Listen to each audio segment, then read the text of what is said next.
SC డిక్లరేషన్లు ఇచ్చింది కానీ ST డిక్లరేషన్లు ఇచ్చింది కానీ ఒక్కటంటే ఒక్కటి కూడా చేసింది లేదు. మీరు గట్టిగా అడిగినారనుకో గద్వాలోళ్ళు కానీ ఎక్కడోళ్ళు కానీ ముఖ్యమంత్రి ఒకటే చెప్తాడు, ఏం మంచిగా లేదా నీకు, గుడ్లు వీకి గోటీలాడతా, పేగులు తీసి మెడలేసుకుంటా, ఈ డైలాగులు తప్ప ఇప్పటిదాకా 2 ఏళ్లలో పీకింది అయితే ఏమీ లేదు. ఒక్క పని ఒక్కటంటే ఒక్క పని జరిగిందా? ముసలోళ్ళకి 4000 పెన్షన్ అన్నావు ఇచ్చినావా? రైతులకు 15,000 రైతు బంధు అన్నావు ఇచ్చినావా? ఆడబిడ్డలకు 2,500 అన్నావు ఇచ్చినావా? 2 లక్షల ఉద్యోగాలు అన్నావు ఇచ్చినావా? 12 లక్షల అంబేద్కర్ అభయహస్తం అన్నావు ఇచ్చినావా? 42% రిజర్వేషన్ అన్నావు బీసీలకు ఇచ్చినావా? ఒక్క వాగ్దానం కూడా అమలు చేయకపోగా ఇవాళ మనం తీసుకున్న గట్టు ఎత్తిపోతల పథకాన్ని ఎక్కడున్నదాన్ని ఎక్కడేసిన గొంగడు అక్కడనే అన్నట్టు అట్లే వదిలిపెట్టినాడు. మొత్తం గట్టు ఎత్తిపోతల పథకం ద్వారా గట్టు మండలం గాని కేటీతోటి మండలం గాని బ్రహ్మాండంగా 35,000 ఎకరాలకు నీళ్లు ఇవ్వాలని కేసీఆర్ గారు 581 కోట్ల రూపాయలతో మంజూరు చేస్తే 2 ఏళ్లుగా ఆ పథకాన్ని ఎక్కడున్న గొంగలు అక్కడనే అన్నట్టు పండబెట్టింది కాంగ్రెస్ ప్రభుత్వం. అదే కేసీఆర్ గారి ప్రభుత్వంలో ఉమ్మడి పాలమూరు జిల్లాలో పెండింగ్ ప్రాజెక్టులన్నింటినీ రన్నింగ్ ప్రాజెక్టులుగా మార్చి కొత్తగా 10 లక్షల ఎకరాల కాయ కట్టించిన నాయకుడు ఎవరు? దాని వల్లనే ఇవాళ రివర్స్ మైగ్రేషన్ పాలమూరుకు స్టార్ట్ అయింది.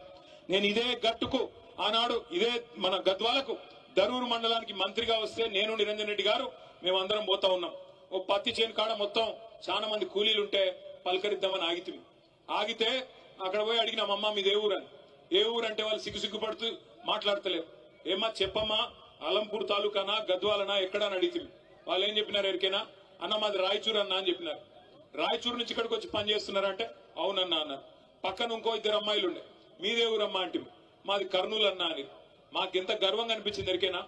ఒకనాడు వలసల జిల్లాగా ఉన్న పాలమూరు, వలసలకు కేర్ ఆఫ్ అడ్రస్ గా ఉన్న పాలమూరు ఇవాళ రివర్స్ మైగ్రేషన్ అంటే అటు కర్ణాటకలోని అభాగ్యులకి ఇటు ఆంధ్రాలో ఉండే అభాగ్యులకు కూడా అన్నం పెట్టే స్థాయికి పాలమూరును చేసింది ఎవరు? అట్లాంటి కేసీఆర్ గారి నాయకత్వంలో నడిగడ్డలో మీరు గెలిపించుకున్న ఎమ్మెల్యే మీకు పంగనామాలు పెట్టి మీకు షటకోపం పెట్టి పార్టీకి తల్లి పాలు దాగి రొమ్మును గుద్దినట్టు పార్టీకి అన్యాయం చేసి ఇలా రేవంత్ రెడ్డి సంకన కూర్చొని మీదికి మాత్రం సన్నాయి నొక్కులు నొక్కుతున్నాడు. నేను బీఆర్ఎస్ లోనే ఉన్నా అని ఇలా భయపడతా ఉన్నాడు. నేను అడుగుతా ఉన్నా రేవంత్ రెడ్డి గారు, 2 ఏళ్లలో నీ పార్టీ నీ ప్రభుత్వం ఏదో పొడిసింది అని నువ్వు అనుకుంటే దమ్ముంటే నీ భాషలో చెప్తున్నా, నాకు భాష ఇట్లా మాట్లాడు ఇష్టం ఉండదు, కానీ రేవంత్ రెడ్డికి ఈ భాషలో చెప్తేనే అర్థమవుతుందని తెలుసు. రేవంత్ రెడ్డి నీకు దమ్ముంటే నువ్వు మగాడి అయితే ఆ 10 మందిని రాజీనామా చెప్పి ఎన్నికల్లో చూసుకుందాం ఎవరి సత్తా ఏందో, ఎవరి ప్రభుత్వ పనితీరేందో, 10 ఏళ్ల కేసీఆర్ పనితీరేందో, 2 ఏళ్ల కాంగ్రెస్ ప్రభుత్వ పనితీరేందో ప్రజలే నిర్ణయం చేస్తారు. ఉమ్మడి మహబూబ్ నగర్ జిల్లాలో ఒకటే ఒక్క ఎమ్మెల్యే మా పార్టీ నుంచి నీ పార్టీలోకి వచ్చినాడు గద్వాలలో. ఇక్కడనే గద్వాల తేరు మైదానం నుంచి నేను సవాల్ చేస్తా ఉన్నా, రాజీనామా చేయి, ఎలక్షన్ కు రా, ఎవరేందో ఎవరి సత్తా ఏందో గద్వాల తాలూకా ప్రజలు నిర్ణయిస్తారని చెప్తా ఉన్నా. మీ అందరినీ నేను మనస్ఫూర్తిగా ఒకటే కొడతా ఉన్నా, ఎక్కడ పోయినా ఇవాళ ఒకటే మాటిని పడతా ఉన్నది.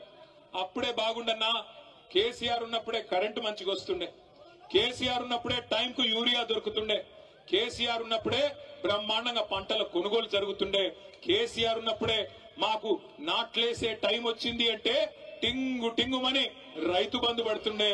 ఈ ముఖ్యమంత్రి వచ్చినాక, ఈ కాంగ్రెస్ పార్టీ ప్రభుత్వం వచ్చినాక మా బాధ చెప్పరాకుండా ఉందన్నా అని చెప్పి ఇలా ఎక్కడ పోయినా రైతన్నలు ఏడుస్తా ఉన్నారు.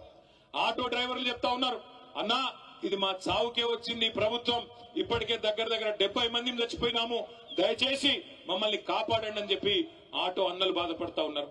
అట్లాగే ఏ వర్గమైన పిల్లల దగ్గరికి పోతే, చదువుకున్న పిల్లల దగ్గరికి 2 లక్షల ఉద్యోగాలు వస్తాయి మొదటి సంవత్సరం అని చెప్పి రాహుల్ గాంధీ వచ్చి చెప్తే నమ్మి మీకు వ్యతిరేకంగా ప్రచారం చేసినాం, ఓట్లేసినాం, ఇట్లా ఉద్యోగాలు అమ్ముకుంటారని మాకు తెలియదన్నా. ఒక్కో ఉద్యోగం గ్రూప్ 1 ఉద్యోగాన్ని 3 కోట్ల నుంచి 5 కోట్లకు అమ్ముకున్నారు, డిప్యూటీ కలెక్టర్ లాంటి ఉద్యోగాలను. మరి ఇంత దుర్మార్గం వస్తుందని మేము అనుకోలేదన్నా అని పిల్లలు బాధపడతా ఉన్నారు, మా ఆడబిడ్డలు బాధపడతా ఉన్నారు. వాళ్ళు చెప్తా ఉన్నారు, అన్నా 2,500 ఇస్తానంటే, మా పిల్లల పెళ్లిలకు తులం బంగారం ఇస్తానంటే మోసపోయినామన్నా, దయచేసి ఏమనుకోవద్దని వారు చెప్తా ఉన్నారు. గురుకుల పాఠశాలలు ఆనాడు ప్రవీణ్ గారు సెక్రటరీగా ఉన్నప్పుడు కేసీఆర్ గారు 1022 గురుకుల పాఠశాలలు పెట్టి మీ దగ్గర కూడా అన్ని మండలాల్లో మల్దకల్ కావచ్చు, కేటీతోటి కావచ్చు, అదేవిధంగా గట్టు కావచ్చు, దరూరు కావచ్చు, ప్రతి మండలంలో బ్రహ్మాండంగా గురుకుల పాఠశాలలు ఎస్సీ ఎస్టీ బీసీ మైనారిటీలకు బ్రహ్మాండమైన గురుకుల పాఠశాలలు పెట్టి 1022 పాఠశాలల్లో 6.5 లక్షల మంది పిల్లల్ని చదివించేటోడు. ఆ రోజున్న పరిస్థితి గురుకులాల్లో ఈ రోజు ఎట్లా ఉంది, ఆ రోజు ఎట్లా ఉంది మీరు ఆలోచించండి. ఎలుకలు కొరుకుతున్నాయి పిల్లల్ని, పులిహోరలో పురుగులు వస్తున్నాయి. ఇప్పటికి 105 మంది పిల్లలు ఆఖరికి చచ్చిపోయే దుస్థితి ఈ ప్రభుత్వంలో వచ్చింది. ఇవన్నీ బాగున్నాయనా? మీ గద్వాల ఎమ్మెల్యే గారు పోయి రేవంత్ రెడ్డి సంకలో ఎక్కినాడు. గురుకులాలు బాగుపడ్డాయనా? మీ రోడ్లు బాగుపడ్డాయనా? గద్వాల తాలూకాల రూపాయి పనైందనా? ఎందుకు పోయిండు? ఎవరి అభివృద్ధి కోసం పోయిండు? ఆలోచించమని కోరుతా ఉన్నా. ప్రజల విజ్ఞతను, ప్రజల చైతన్యాన్ని అవమానపరచడమే కాకుండా ఇవాళ మళ్ళొక్కసారి నాటకాలు ఆడుతున్న ఈ 10 మంది ఎమ్మెల్యేల్ని తప్పకుండా భరతం పెట్టాల్సిన బాధ్యత మీరే తీసుకోవాలని నేను కోరుతా ఉన్నా. చివరిగా ముగించే ముందు నేను అడుగుతా ఉన్నా, ముఖ్యమంత్రి రేవంత్ రెడ్డి గారిని అడుగుతా ఉన్నా, మీకేమన్నా కొద్దిగా రేషం ఉందా, పౌరుషం ఉందా అని అడుగుతా ఉన్నా. మీరే కదా అన్నాడు ఎమ్మెల్యేలు పార్టీ మారినారు కాంగ్రెస్ వాళ్ళని చెప్పి, మీరే కదా మాట్లాడింది. ఎమ్మెల్యేలు పార్టీ మారిన వాళ్ళని రాళ్లతోని కొట్టి చంపమని అన్నాడు. మరి వీళ్ళు ఎవరు చంపాలి రాళ్ళని? ఎవరిని కొట్టాలా? ఈ రోజు మీరే కదా అన్నారు అన్నాడు. ఆ ఇంటి మీద వాళ్ళని కాకి, ఈ ఇంటి మీద వాళ్ళద్దన్నారు. మరి 10 మంది కాకుల్ని ఎందుకు తెచ్చుకున్నావని నేను అడుగుతా ఉన్నా. ఈ 10 మంది కాకులు ఇవాళ ఎటు కాకుండా పోయినారు. వీళ్ళు ఇలా గట్టిగా పోయి అడిగినావు అనుకో నువ్వు ఏ పార్టీ అని. ఇప్పుడు 2 లింగాలు ఉంటాయి నాకు తెలిసి అయితే,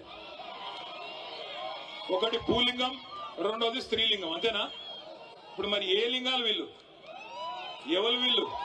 ఎటుగాని పరిస్థితిలో ఇరుక్కొని పోయినారు.